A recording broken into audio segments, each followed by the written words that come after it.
anyone else for CJ, and we've had 2 games really go down to the wire so far tonight. Yeah. Well, we will see what the bans are. KT Rolster immediately, Ezreal gone. So are they going to ban that Rumble again? They banned Ezreal, Rumble, and Annie last time they were on the blue side. Blue side bans for CJ were Kalista, Gragas, and Ryze. I'm not sure if the Rumble's worth a ban, to be honest. Like, they could possibly let Helper have it. Yes, he got some good equalizers, but... I'm not sure about that because Helper was caught out in the late game and also died in that 1v1 to Arrow, so it seems like they found ways to abuse Helper's Gnar positioning. Well, Kalista gonna be the standard red side ban from CJ Entus. And Annie taken out. So, the question is that Rumble going to be last? Will the Gragas be banned against Score? I thought it was a little weird that CJ banned the Gragas last game. It's not really a Score champion that we see very often. In fact, normally it's KT that bans Gragas and just has Score go onto the Evelyn or the Rek'Sai or now I guess the Echo. I think the idea may have been to maybe possibly just force Score onto a specific champion of their choice in the jungle. But Ryze will be the next ban. Okay, so to Rumble or not to Rumble? That is the question. Yeah, and another question is CJ Entus really gonna let Score have his 3rd game on Echo? Because he's been playing very well on it, and Ambition no slouch himself at that jungle Echo. He's played it before, so there will be the Rumble ban coming in last. Or do they leave up the Gragas and say, well, you can go ahead and have that Echo, but we're going to take the Gragas instead. We'll see what CJ Entus decides to choose right now. Long talk with, of course, Helper there on the end, and there's Coach Sun on your screen right now. He's been the longtime coach of CJ, used to be the primary coach of CJ Blaze. Yeah, and the Gragas is the ban for CJ Entus, and KT Rolster thinking of what they want. Are they going to go with the Azir first pick again? It seems like it worked out. You have to keep it away from Coco. There's no other choice here, I think, for KT, and Nagne played it very well. Yeah. He was clutch in those team fights, getting the good ultimates onto space in Coco to get the kills and turn around some of those 5v5 engages, so there's no reason to not pick up that champion again. Yeah. I would like to see Ambition on the Echo, but I think it's better to put him on the primary engaged champion rather than Helper, just because Helper is the newer and less experienced member of this team. So I do think that the Evelyn is an okay pick. What else? The same picks and bans, I guess. Are we just going to see an identical draft to the last game? Alistair and Evelyn coming through. And so, of course, will it be Echo and Thresh? That was the picks from Glitch in the Matrix. KT last time. And CJ's like, do over, guys, do over. Yeah. We had that game. We just made that one mistake late. Remake. Score. Maybe switching it up to the Rek'Sai against the Evelyn. Of course, that is usually the common pick that we see, but no. Yeah, why do that when why change when you can take Echo and Thresh? KT's just going to say, no, we won last game. I really don't think you need to take the Echo right now. He's not going to be used in another lane. Just take the Maokai. Because he scores just laughing right now. Yeah, let's do it again. Hey, if they do make the same exact picks and they win again, it could be a big statement, to be honest. Gonna go for the swag points. Well, we've seen some of these matches in best of 3. Sometimes we haven't seen identical picks. We've seen one champion changed from game to game. Well, Coco wants to break out of it with the AP Rammus bid, with the Runeglaive maybe. No, Runeglaive Rammus, the dream. That would be really funny. Gnar and Sivir were picked up in this round of the draft for CJ. Now, I criticized them. I said, if you're just going to pick Victor anyway, just pick Victor here. Yeah. And counter pick for Helper. So I would say, just clean up the draft a little bit. Sivir Victor. Do it. Do it, CJ. I don't know about this Gnar. Take the Maokai. It just seems like a lot of stress to put a new player on a champion that requires so much communication with the rest of your team. And mismanagement of the Rage Bar is what cost the team the game. This time, it will be a Kog'Maw instant lock. Yeah. So we're changing things up a little bit, and that probably means a different AD carry. Now, I think KT took the Victor away, or took the Kog'Maw away because CJ was setting up here to maybe take the Kog'Maw themselves. Indeed. And I would take the Kog'Maw over the Sivir in that lane matchup, personally. Yeah, I would take the Kog'Maw over the Sivir in that lane matchup. So, will CJ Entus continue and take that Sivir into possibly a losing matchup there? Yeah, I don't think you take that Sivir into the Kog'Maw lane.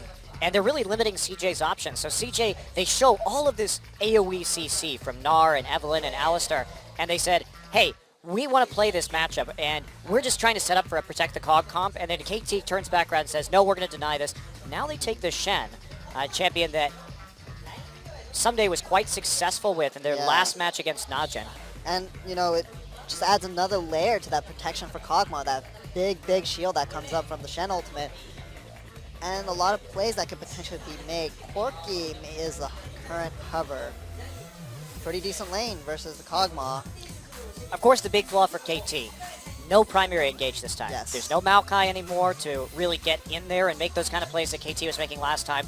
This is much more a Protect the Kog'Maw kiting composition, but they're used to that. They've been playing. They played Kog'Maw 2 games against Najin, and they actually executed it quite well. But they need to get to the Dragon first. They need to have priority over Dragon. And frankly, that's been a problem for them early this series. Getting to Dragon first has not been their forte so far. So CJ's going to be on the Corki instead, so they have good poke with Victor and Corki. They also have the superior engage with the Alistar and the Evelynn following up into a Gnar ultimate. So CJ a little bit more flexible in terms of how they can play the map. KT, if they can force a kiting situation, will be spectacular. So much zone control, so much CC, but they have to be moving backwards to really effectively use it, unless they're going to rely on something like a Thresh Hook to start a pick. Or maybe even just the Azir, you know, doing the Shuriman Shuffle with the Shen coming in on top of it. That would be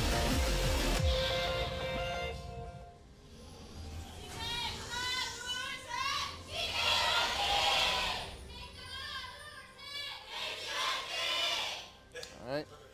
Once again, big cheers from the fans, and 5-man stack for KT Rolster as they just look to establish deep wards, I think. Yeah, KT's really going to want the 2v2 with this Kog'Maw. KT just waiting, actually. They're trying to bait in the very unusual bait, but they think that CJ wants to get those deep wards to take that red buff. Meanwhile, CJ doing an invade on the enemy blue side of their own, getting in deep wards on this side. They're going to do it fairly well, and KT will know. Oh, they're going to see Mad Life right now. Yep. So they know where the wards are now. So the brush hide, not as effective as KT would have liked, and in fact that's going to deny them from really getting any information at all. That is the risk to playing so passively or trying to set up a trap, is you just don't get good wards down. It was a good try, I think. Sure, and they have so much crowd control too, even though there's an Alistar on the other team. I mean, multiple people getting flayed and then taunted would probably be a pretty bad situation there for CJ Entus. Yeah, and potentially a parallel convergence on top of that. That is very true. We have seen Echoes at level 1 pull off the parallel convergence. Especially if I have a stack like that too. It's going to be big. Well, CJ Entus looks like will be a standard lane setup. Now they know what's coming. They should have seen Thresh and Kog'Maw on the wards walking to lane, but it's going to be too late really for CJ to respond unless they want to lose some experience and go around the long way and not have a freeze. So KT gets the lane matchup. They will be able to use the Kog'Maw range early on, but there's still, it's not the end of the world. There's still a lot of sustain with the Alistar, so and you have the Foss Bomb early to maybe get in a trade or two, but other than that, should be a nice lane for Arrow. Someday it's level 2, TP's into the bottom lane. Oh, sorry, I lied. That was Helper, and Someday will mirror that. So, standard lanes. Oh boy, Barry. Oh boy, we get the mono-a-mono, the gentleman's duel. Gentleman's duel where you throw boomerangs and swords at each other. Yep. That doesn't sound very gentlemanly, Barry. Maybe... Gentlemen don't throw swords. What do they do, shoot pistols at each other? No, you can have a sword fight. You just don't throw your sword. Why would you intentionally disarm yourself? Well, maybe Gentlemen are trained better than that. Maybe your swords come back to you just like Shen's do. They don't come back. It just throws them and a new one appears. I have never seen a Shen sword come back. Maybe it just happens off screen when you're not looking. They're just all in a pile on the ground, and just when you look away, whoop, all the way back into scabbard. Yeah, see, that's how many swords does Shen leave on the map while he's actually in this game? Just like, it's so dangerous. You can't be barefoot on Summoner's Rift when Shen's in the game. Well, thank God that they wear all these boots. You have to get the boots for Shen's sword protection more than anything else. Yep. Well, Score gets his blue buff. Is that your favorite part of the game? Score getting the blue buff. Well, he's been getting a lot of them this game. He certainly has been getting a lot of them this series. Well, Helper up a level, gets the stun. Doesn't want to get more damage on him. A little bit afraid of where Score might be. No information on where he is. Well, mid lane, we see Azir with the CS lead once again, and we're going to look at some stats as well. 15 and 5 on Kog'Maw. It's always been a big pick for Arrow, but the really surprising one is Space's lackluster Corki. I think that's including the stats from CJ's big face, what was it? When they fell flat in Season 4. I think it is an all-time record, so. I could look it up real quick, but I'm pretty sure that it's going to be accurate for his champion scores at the very least. Ambition wants to go. Scores only level 3. Parallel Convergence going to come in. He is going to get the phase dive just to zone, and no follow-up really. Nagne gets his back taken care of by Score. Still a favorable trade for Coco, I think. Yep, definitely was. Score just going to start to harass Ambition. He hits level 4 right now. Space actually gets grabbed, and no follow-up on the trade, though. Mad Life with a nice headbutt, but a good flay. Mad Life taking a lot. Look good at the middle of that, and Score sees Ambition. Yeah, he does. He's going to get the drop on him, actually. Oh, the face check, and there's the hate spikes coming out. Some of those passive procs. Ambition actually taking a lot of damage here. Ambition has to flash. Score still has his flash available. How far does he want to push this? Well, yeah, the Not Scuttle Crab. Enough. So, yes, had the Scuttle Crab speed. Yeah. And now Peekaboo just going to chain the Coco together. Whoa. Lots of damage, and that's what Peekaboo does. He'll just wander out of lane, and Arrow can see us from pretty far away with that Bioarcane Barrage. So yeah, he is okay to be left in that top side, losing in terms of CS, but they got 2 summoners out of Coco on that roam. Yeah, and that was such an odd time to be seeing Very that thresh. weird. Well, you don't expect, you just were chasing, you're trying to help your ally get out of there, and you don't expect a Thresh just to show up in your lane, walk up to you, and hook and flay you. Yep, and, well, Mad Life gets a good pulverize, and they just want to push this into the turret and possibly deny some CS. Yeah, there's a big wave right there, though, so Arrow should be able to get back within about 5 to 10. Good damage and delay onto Nagne. He could lose a wave to his turret, I think, if Coco decides to push hard. Score just going to wait there. Ambition wants to get some counter jungling done at the moment. He will be found out by Score, and neither player has Smite yet. They're going to have Smite at about the same time. Yeah, Ambition doesn't want to mess with this one. Score just wants to go farm under the turret and start to catch back up right there. Someday, he doesn't have that wave clear early on, does have that problem getting harassed just a tad, but starts with the Doran's shield, and so he's going to at least have a little bit of sustain. And still up in CS as well. So Someday I think is in a good spot right now. The tower hadn't taken much chip damage either. Alright, well, Peekaboo moving around as he usually does. Yeah, it gets seen, so we'll be pinged out. They have some good deep wards on the top side if they need to. Make sure they know where Peekaboo is, which is definitely an important facet of playing against a Peekaboo.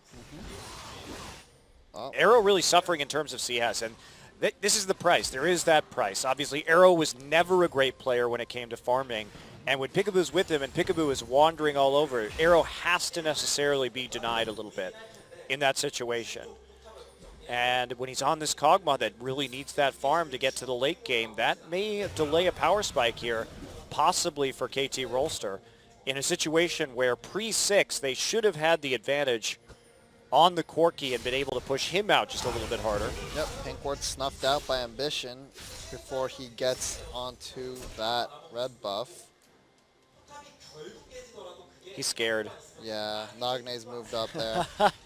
He really doesn't want to do that right now. Peekaboo can roam in. He's actually going through Tri-Brush, and they don't know exactly where Score is. They haven't seen him yet. So there's a possibility that he could be walking around the red buff also, which is why they're playing so cautiously at the moment. Peekaboo goes again. You know, that is risky, because if CJ calls their bluff and Score isn't there, then maybe you lose something for that. but they get the wards in again. KT just very good about sneaking deep wards into the enemy jungle.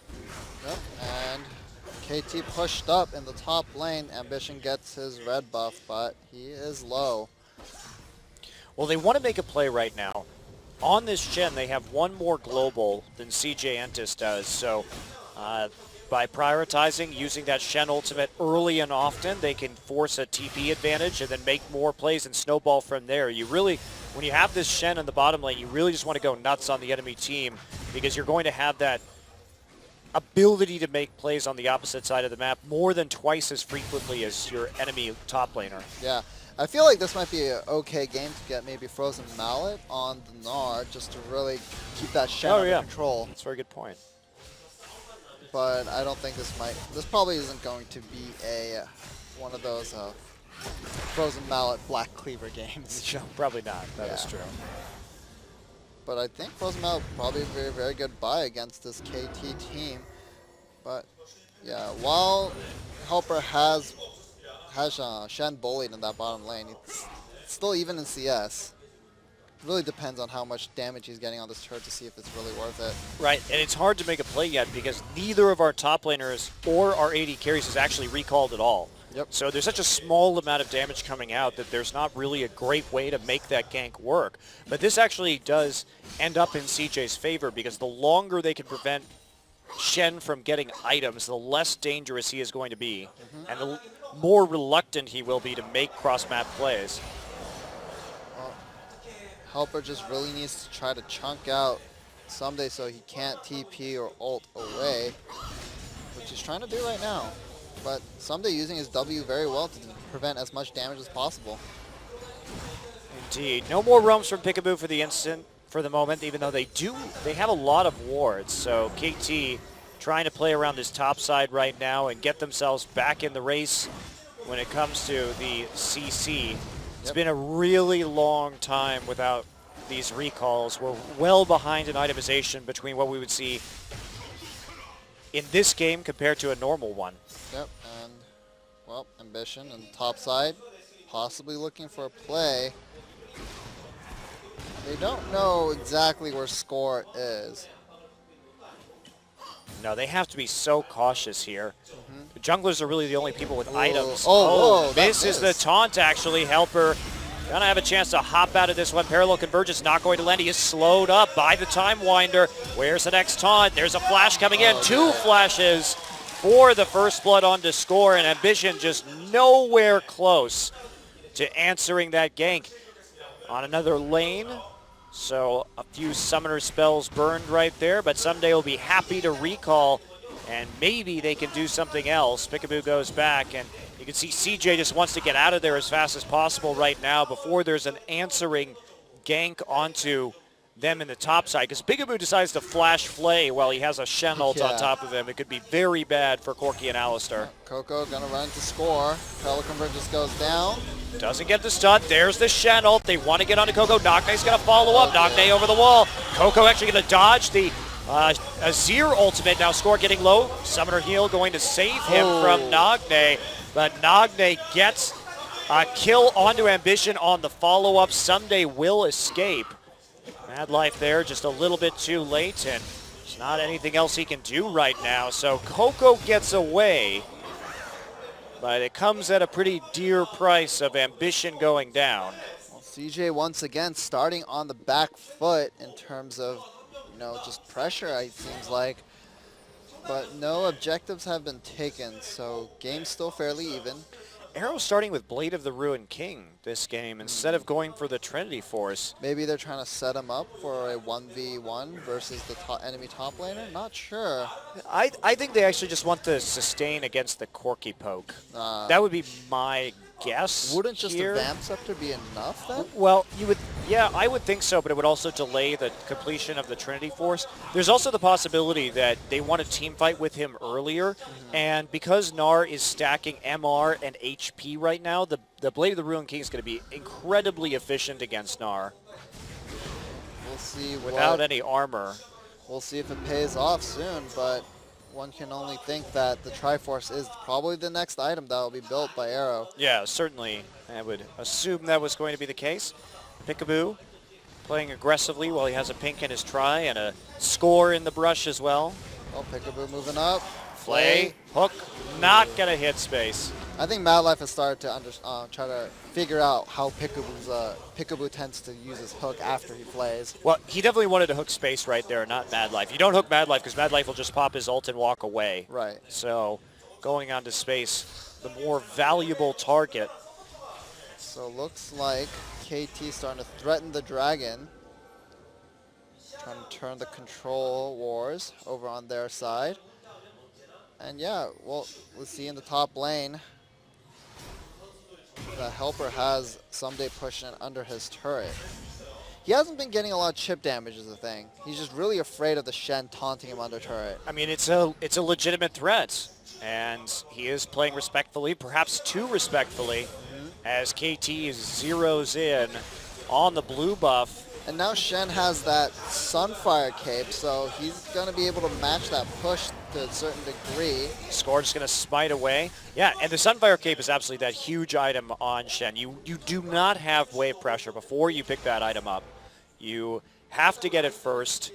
If you're delayed and you have to build MR in a top lane matchup, you can run into a lot of problems. But in this particular instance, he's able just to get it because, of course, he's going to build the armor naturally against the Gnar. So now he actually has a way to respond in the end. Well, not much happening so far. Nope, just blue buffs being taken by KT. And, you know, this is great for KT. This is how you beat CJ. You shut down Coco. Coco is the big threat. And if you can eliminate him, there's not a lot of help that CJ is going to get. They don't have a big top lane carry these days, even though Helper has been performing pretty well, especially in game 1 of this series. Yeah, but now that Rumble's banned and he's on this Gnar, he hasn't been looking as amazing on it. Coco opts not to recall once it's been delayed. Peekaboo moving around the map. They want to take this dragon before Echo even gets there. They'll probably get it with the Blade of the Ruined King on Kog'Maw. It's a great item to start out with because you can tank the dragon and you can get that percent HP. So Score just going to show up for a final smite. And Nagne is just putting so much pressure in that mid lane right now. Really good dragon timing for KT. They managed to make it work. And they also had 2 forms of teleport while Helper didn't have a TP up at all. So super safe, using the recall timing of space to get that dragon. And that means they are finally starting to get the game's early dragons, which they've been struggling with. And Someday just going to back off right there. Doesn't want to deal with a possible 3-man dive. Has a very smart ward where he at least sees Mad Life. And now he knows for sure that Ambition is in the top side, so they'll probably get this turret, I'd imagine. And again, Coco, no mana. Denied that blue buff, goes over to Nagne. Nagne has the pressure. He has that ability to push into the mid lane, and Coco just has to stand here helplessly and watch his tower get chipped. That's the last death ray he's got. Well, he has a null magic mantle, so maybe he's adapting and going for the Chalice of Harmony here. Or maybe just going for that Abyssal Scepter early. I bet he's going for the Abyssal. Yeah. I feel like the Athene's Unholy Grail would be actually a good pickup at this rate. I mean, I agree with you. If he can't rely on his team to protect the blue buff, then absolutely you need to get that regen for yourself, because otherwise you're going to lose your towers. And it looks like it will be the Abyssal Scepter with that blasting wand by. Yep, sure will be. A lot more damage onto the turret. And that's going to be used as a recall timing for Nagne. He finishes his Abyssal Scepter. Yep. And so he's going to be able to push even further forward right now. The question is, where is Someday going to make his next play? Well, Someday, just pushing and pushing. Just these lanes aren't going to break anytime soon, it seems like, Monte Cristo. No, I dare say they will not. And the longer this goes, I feel like this turns more and more in favor of KT, even though they have that top lane tower taken. As long as they don't have to engage, oh, that's just annoying. Ambition going to steal it with the smite. He does get tangled up. He is taking a lot of damage, especially from that Sunfire cape too. So, but there is a Mega Gnar on the top side to give him a bit of a helping hand, so not going to be the end of him by any means. There's also Peekaboo. Again, look at Peekaboo and score. Just leave an Arrow. Arrow just walks back to the turret. He's like, I'm okay. Wow, Ambition actually has to flash score. Going in. He's going hard. And there he goes. Goodbye. As Score and Peekaboo flash for a kill. And this is what KT does. They play very weird in your own jungle. This is what Peekaboo has always done. And they give up a bottom tier 1 for it, though. And that's the question is, are these kills onto Ambition worth it? Because what KT kind of trades dragons and towers for early are buffs and jungle control. Well, And not even in this case. Peekaboo's coming back around. He's going to be there with the Shen ultimate on it. Mad Life immediately uses the Unbreakable Will, but Someday's already there, and Helper is just not in a position. And there's a hook. Good hook. Beautiful. Arrow has a chance to come over. If he needs to, he will. And there is Mad Life. Dead. He resigned himself to his fate. Oh, wow. Coco just gets found on the outside. There's the Chaos Storm. Ambition is there. Score is coming up from behind. Ambition not going to be able to actually kill Nagne, though, with Score and Someday to back him up. Well, Nagne saw that he had the item advantage and went for the fight, but just Score wasn't there quickly enough to really add that extra damage. And yeah, KT off to a good start. 4-0 up 1,000 gold, so, and a dragon. But it's only that 1,000 gold. Yeah. It's only that 1,000 gold. They have the dragon. That's great. But KT, it's interesting because what we've seen from them against Najin and against CJ so far is that they really prefer to trade some early objectives. They'll give up a dragon. They'll give up a turret if it means they can get a buff and a kill and some deep wards in. So the vision priority is absolutely crazy right now for them as a team. Because while other teams will not try and take advantage of any kind of opening or not be willing to fight or commit when there's not a dragon on the line, KT will. And I think that's confusing to CJ. Now, is it worth it? Maybe not. Last game, I think it was. As Peekaboo gets caught out a little bit right here. There's Ambition popping the Agony's Embrace. Peekaboo on the run. There's an Exhaust to follow up. Coco coming through, and there Peekaboo trying to save himself with the Lantern, but Coco flashing over the wall for the kill. Good kill. But they are deep in enemy territory right now. Remember, Someday still has a TP, Well, but they're going to get out. Dragon coming up in 50 seconds, so CJ can use this chance to kind of set up for that dragon, and Nard just pushing. Story of this game. CJ losing their mid lane tower, though. That is pretty huge right now for them, especially if they want to try and make a game out of this around the next dragon. You know, I wonder if it would be worth it for Helper to match Someday's Sunfire Cape with one of his own. Then at least he'll be even in items, and since he was winning that kind of push war already, he'd be winning it even harder. Yeah, I mean, I'm not sure how much that would help in this particular instance. I liked your idea of going for the Frozen Mallet in this matchup. I think that might be quite strong. At least you can win the harassment. So if he actually walks up to the wave, you just hit him with your auto several times and make sure you get that % HP proc so that he's less likely to walk into the middle of the minion wave. Well, looks like he's going to get that chip damage onto that turret, but Someday coming back to lane very quickly with the Helm Guard. And a lot of armor on Someday. Like, Space also ahead. He's got the finished Trinity Force. Arrow does not, but CJ's just nowhere near this dragon. They have the Scuttle Crab, but they're not going to fight it. yeah, I feel like they just wanted to give that up, maybe farm up a little bit more, maybe catch up Coco a little bit. Well, as long as KT gets that dragon first and they get in position in the river, CJ should be very reluctant to try and fight them because that Shen ult is going to do a huge amount of work if they can use it defensively instead of offensively. It's so much easier to use that ability while the enemy's engaging into you than to try and time it with one of your allies engages. Oh, Someday. With the, Oh dear. the sexy sword throw and then the nice little dodge at the end. The taunt. Well, pressure starting to turn against CJ, and Nagne starting to roam down. looks like KT may want to go for a dive on this turret, or at least a big play in the bottom lane, but Nagne seems a little indecisive.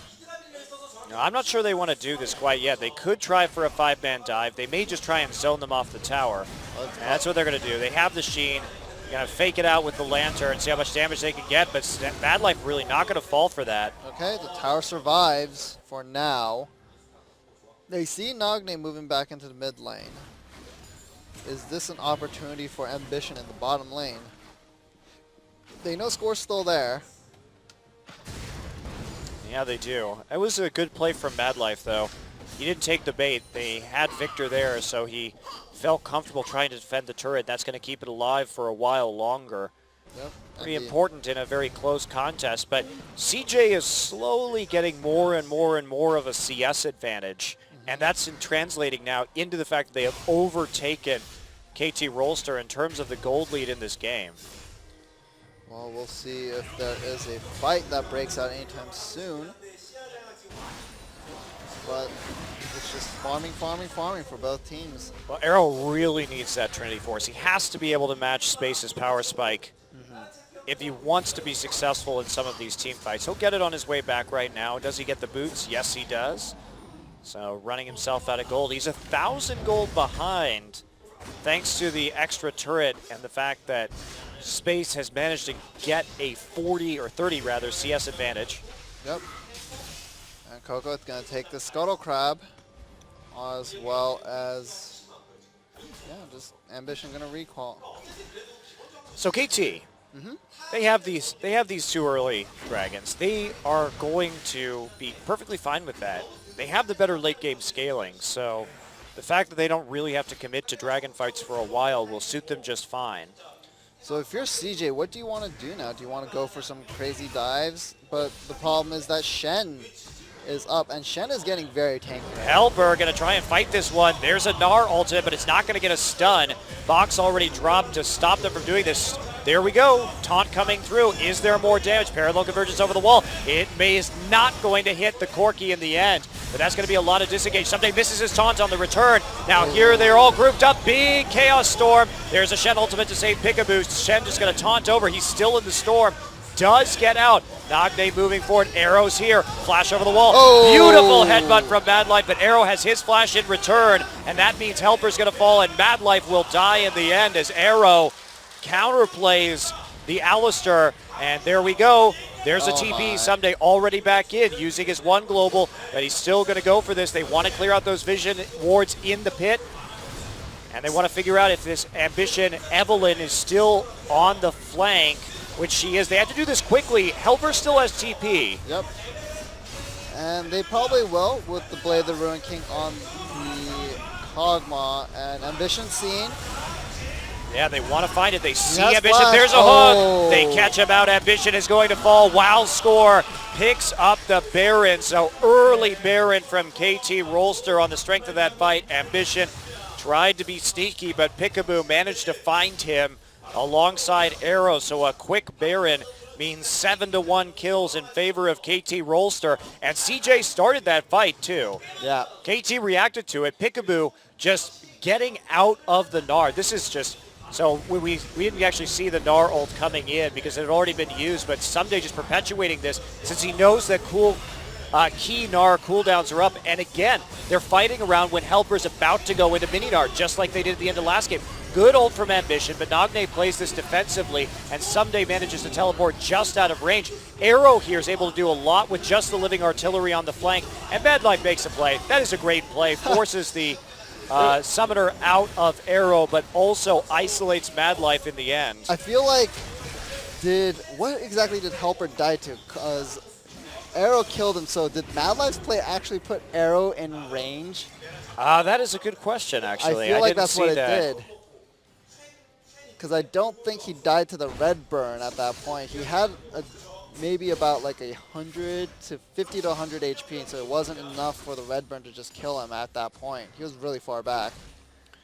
Yeah, it's also worth noting that when Mad Life punted Kog'Maw in there, there's no supplemental CC after that. There's no way to instantly lock up the Kog'Maw and keep him from doing damage. Sure, he popped the exhaust on him to cut the damage, but there's nothing to stop him just from flashing back out like he did. So there wasn't a lot of synergy there, even though it looked like at first glance that that Kog'Maw movement was going to be good. If the flash is still up, he gets out relatively easily. Yeah, and once again, so that fight started out with Helper getting caught out in the enemy jungle. So Well, Helper, it wasn't that. They tried to go onto Peekaboo. That was the Yeah. thing, is that Peekaboo was alone, and Peekaboo turned that fight around by boxing and then flashing out, and then Helper burned key cooldowns without getting the stun off on the Gnar.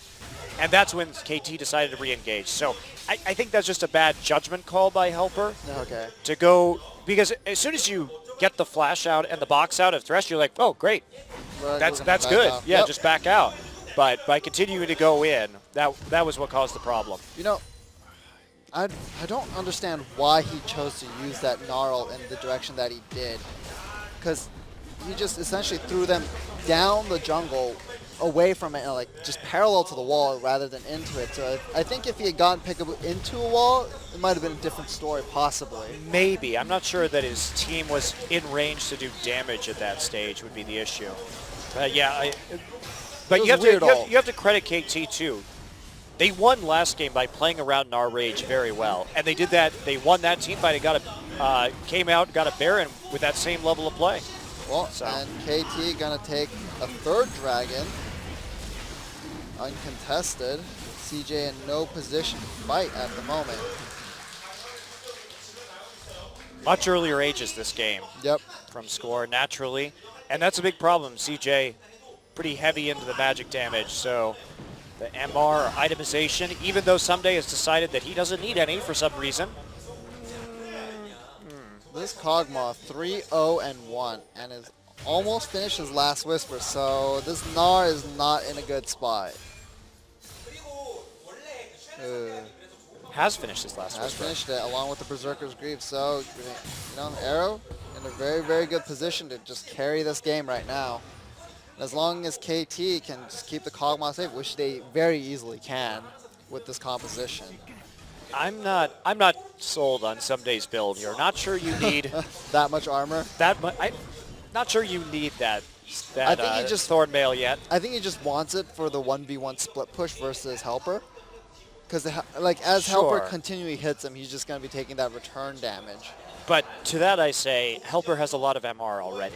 Yeah. So it's really not going to be doing hardly any damage. I don't know. I don't know about that one. I think it makes him too vulnerable to the burst from Coco. Well, hopefully Coco can get that burst down, but he's still down a substantial amount of gold compared to Nagne. And meanwhile, Nagne has 3 core items. Ooh, the pick. There we go, Helper. Yeah, they going want on to go Arrow. after Arrow. He's already taken a bit of damage, but Oh. Helper is taking a huge number. And there's the Shenel right on top of him. Someday coming into the fight. Score may have Helper gone too very far. low, but Score, he has his chrono break. It's okay. And meanwhile, Space and Nogday scuffle in the jungle. Yeah, it's ridiculous how much damage this Kog'Maw is doing, especially now that he has that last Whisper and the Triforce and the Blade. Here we go. Here we TP go. coming in. They want to get onto Arrow. Can they do it? Great engage. Arrow gets nearly blown up immediately. And there they go. They get the Ooh. kill onto the Kog'Maw. Shutting Arrow down. Score on the run right now. There he goes. Falls before they can siege the turret. So Helper takes damage, but then immediately TP's back in for a counterplay. Now they have TP disadvantage. How far can CJ push this? The Azir is still up. And there's no Dragon and no Baron. Well, the Azir is going to be zoned out. Helper looking to maybe zone Nagne away. Helper creating that zone. And he gets taunted, jumps away. Has his ultimate up, so they could potentially go for this dive. They want to take this. They have to take this right now. Ambition, take some damage. Yep, just give up the turret. That's Yep. what the KT, they did what they could on the defense. The most important thing is being alive when the Baron spawns. So if all CJ gets out of that is 2 kills off the pick, but they have no TP now. Yeah. So the question remains, how is CJ actually going to contest this Baron when they have no mid turrets and KT still has 2? If KT can just go ahead and siege down this tier 1 in the top side and then take control of the Baron pit without the TP, it's going to be really hard. Coco's still down in bottom. Yep, and someday moving down towards that bottom lane, that wave is pushed up fairly heavily towards the side of CJ. So someday, both globals are up, his ultimate and his teleport. Well, this should in theory be a very easy Baron take for KT as long as they can get priority over the vision, or Shen is just going to split push rapidly into the inhib turret. So easy times now, and while they did get the kills, that's why you can't use TP like that, especially against a Shen who has twice as many globals as you, because otherwise you find yourself in this situation, and it simply is not worth it. Well, Shen pushing up. CJ can't afford to send anyone right now towards him because, as just like you mentioned, but Mad Life gets caught. All right, is Shen going to ult, though, is the question. Shen just staying firm. He's not going to do anything. They tried to hard engage it, but they didn't get it. I mean, it's either the inhibitor or the Baron. That's CJ's choice right now. That is the kind of grave they dug for themselves. This is flashbacks to Season 3, Monte Cristo.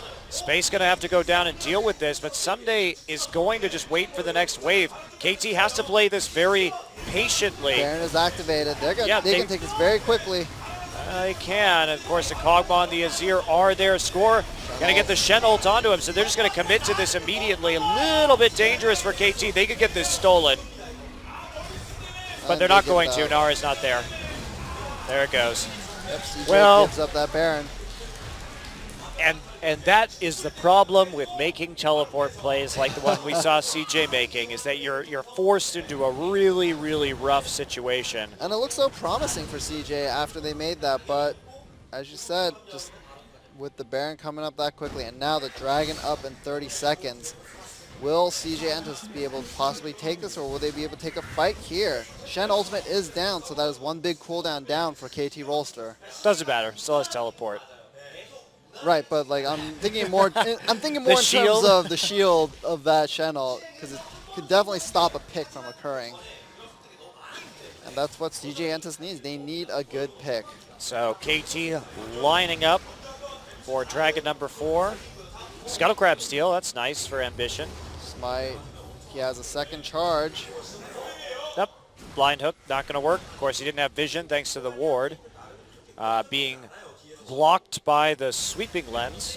So there we go. Pink ward down. They're going to clear out. I'm not sure that's really necessary actually, because they have the crab, so you don't really need to clear out their wards right there because they're going to have no vision no matter what you do. Yeah, and Ambition tried to go for a flank, but that pink ward was in his way.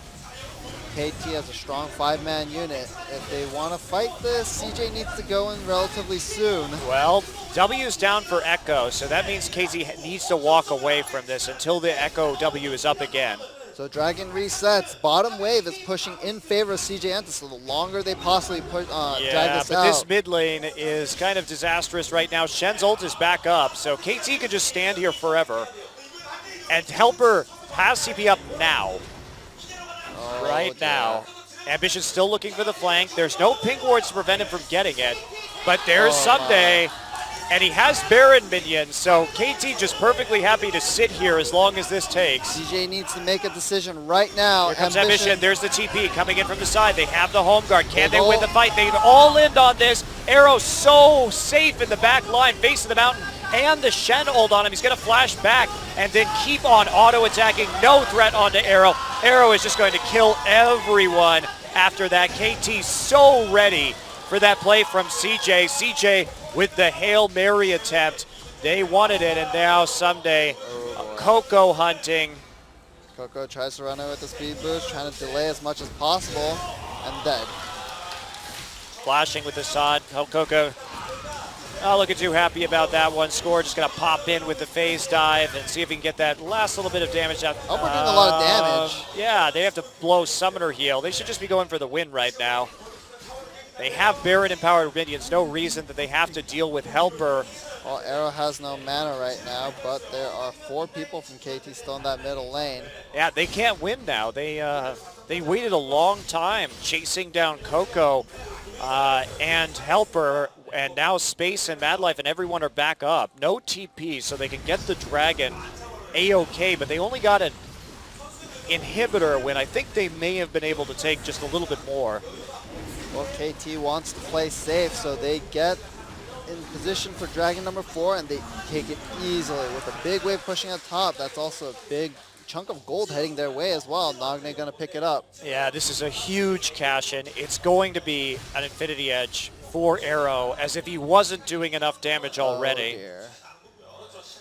I really like how KT disengaged that fight, though. They were incredibly prepared for what was coming in from CJ. Of course, they could have had a better pink ward on their flank to prevent Ambition from getting in, but CJ was just a little bit helpless, and that was their kind of last chance of getting back into this game. Well, CJ Entus. Banner command on to Someday. Well, CJ Entus will need a miracle play for sure in order to take the win away from KT Rolster at this point. But with that banner of command, as you said, it's looking very, very difficult. Someday split pushing is just going to be that much more potent, and they can easily give up this tier 1. Yeah, but the 5-man stack working for CJ. Shenold is up. Shenold back available.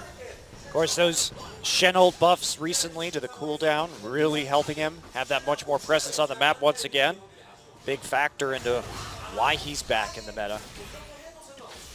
Oh, Shen pushing and pushing. CJ wants to back off, but I wonder what they're exactly trying to do. Someday will steal this blue buff on his own. He hasn't actually used the banner yet, curiously. CJ wants this, but the glory's been used, and it's not going to find a target. So it looks like everyone from KT just wants to pile on through into the bottom lane and take this last remaining tower. And CJ forced to take the long way around. And they're going to get decent damage. They're probably going to take this turret right now. They have a machine. No problem. Oh, Ambition gets hooked and boxed into the side. Score doesn't want to finish off that kill yet, though. They're trying to prevent the flank. Helper's about to turn into Meganar, but how much will it help? Arrow gets stunned at the back, but he's under the Azir turret, and there's the Shenold. He does die, but Nagne is full HP. They committed so much that is a triple for Nagne, and that is a quadra. Is Nagne going to get the penta? He's coming in. They won it. What? No. Pentakill! And there it is. Going back to the turret for the worst pentakill camera work that I've ever seen. It was so easy. All you had to do was focus on Nagne. Someday does land the taunt, and that'll be a penta for Nagne. And with that, KT Rolster takes a 2-1 victory in style with a pentakill to top it off at the end. Well played, GG. Yeah,